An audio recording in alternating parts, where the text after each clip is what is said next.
Inanunsyo ng Commission on Elections ang magandang balita para sa mga guro at support staff na magsisilbi sa gaganaping unang Bangsamoro Parliamentary Elections sa darating na September 14, 2026. Ayon kay COMELEC Chairman George Erwin Garcia, makatatanggap ng karagdagang honoraria ang lahat ng miyembro ng electoral boards, Department of Education Supervisor Officials o DESO at support staff na maglilingkod sa halalan. Nauna nang ipinangako ng COMELEC na magbibigay sila ng 2,000 pesos na dagdag honoraria sa mga magsisilbi sa BARM elections na gaya ng mga guro noong nakaraang halalan. Pero nagpasya ang komisyon na dagdagan pa ito. At syempre, nag-commit kami na magdadagdag kami sa ating mga guro ng at least 2,000 pesos across the board. Gusto ko i-announce, magdadagdag pa si COMELEC na additional 1,000 pesos.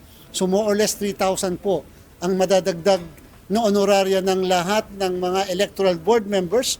Paliwanag ng COMELEC, minarapat nilang dagdagan ang honoraria bunsod na rin ng tumataas na gastusin sa pamasahe at pagkain ngayong may krisis. Ang pondong gagamitin ay bahagi ng 3 billion pesos na budget para sa halalan na nadagdagan pa ng 500 million pesos mula sa Bangsamoro Parliament. Yung pong sa BAR, meron po tayong 3 billion pesos. Ang ating pong botante ay 2.3